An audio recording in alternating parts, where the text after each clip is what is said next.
আসসালামু আলাইকুম। আমি আসলে এখানে কোনো বক্তব্য দিতে আসিনি। আমি এসেছিলাম শুধুমাত্র কথা বলতে, গল্প করতে আপনাদের সাথে, মহিলাদের সাথে বিশেষ করে। এখানে এসেছি আমার বাবার হয়ে আপনাদের কাছে দোয়া চাইতে, যেহেতু বাবা এখন ঢাকাতেই বেশিরভাগ সময় থাকে, আসতে পারে না, কারণ উনি অনেক বড় দায়িত্বে আছে। সেজন্য আমরা এসেছি আপনাদের কাছ থেকে দোয়া চাইতে। উনি এই ঠাকুরগাড়ির সন্তান, আপনাদেরই সন্তান। 37 বছর আগে তিনি প্রথম রাজনীতি শুরু করেন, কিন্তু এর আগে কিন্তু উনি সরকারি চাকরি করতেন। আপনারা জানেন একটা সরকারি চাকরির কিন্তু অনেক মূল্য, অনেক সুবিধা, অনেক সুবিধা থাকে, তাই না? সেই সরকারি চাকরি উনি ছেড়ে দিয়েছেন কেন? কারণ এই ঠাকুরগাঁর মানুষ তাকে চেয়েছিল। ঠাকুরগাঁর মানুষ এসে বলেছে, না, আপনাকে আসতে হবে আমাদের জন্য, আমাদের কথা বলার জন্য, আমাদের প্রতিনিধিত্ব করার জন্য আপনাকে আসতে হবে আমাদের এই রাজনীতিতে, এই হাল ধরতে হবে আপনাকে। সেই দিন প্রথম মির্জা ফখরুল ইসলাম আলমগীরকে সবাই চেয়েছিল, ঠাকুরগাঁর মানুষ। কিন্তু আমার বাবা বলেছিলেন, আমার তো টাকা নেই, আমি নির্বাচন করবো কিভাবে?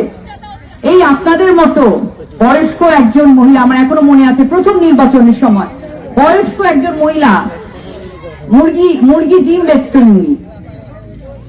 উনি কতগুলো মুরগি ডিম বিক্রি করে কিছু টাকা নিয়ে এসেছে, বাবা তুমি এটা দিয়ে শুরু করো, তাও আমাদের সাথে থাকো, তোমাকে নির্বাচন করতেই হবে। এই সেই মির্জা ফখরুল ইসলাম আলমগীর, যাকে আপনারা আজ এত বড় সম্মান দিয়েছেন এবং তিল তিল করে উনি গড়ে উঠেছেন। উনি 17 বছর অত্যাচারিত হয়েছে, 12 বার জেলে গেছে। এখানে অনেকেই অত্যাচারিত হয়েছে, কিন্তু তিনি কিন্তু কম অত্যাচারিত হননি। আমরা তার পাশে থেকেছি পরিবার হিসেবে, আমার মা, আমরা কোর্টে দৌড়িয়েছি, একবার জেলখানায় দৌড়েছি, একবার হাসপাতালে দৌড়েছি, শুধুমাত্র তার জন্য। আমরা জানি কিভাবে অত্যাচারিত হয়েছি আমরা বারবার। কিন্তু এতদিন পর একটা সময় এসেছে, কিসের সময়? ভোটের সময় না? 12 তারিখে ভোট। আমরা কি করব? তাকে ভোট দিয়ে আবার আরেকবার সম্মানিত করব এবং আমরা ধানের শীষে ভোটটা দিব।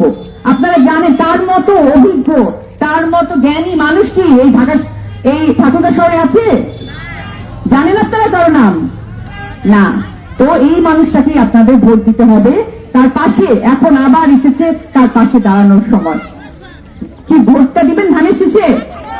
ইনশাআল্লাহ। ধন্যবাদ, অনেক ধন্যবাদ। আপনাদের সাথে কথা বলতে পেরে খুব ভালো লাগছে। ধন্যবাদ।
পুরো ভিডিও নষ্ট হয়ে যায়। তোমায় মনে মনে তোমায় পরে মনে আজকে এই দিনে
জয় জিয়ার সেনা, ক্ষমতা না জনতা, জনতা জনতা, বাঙালি না রাজপথ, শহীদ জিয়ার স্মরণ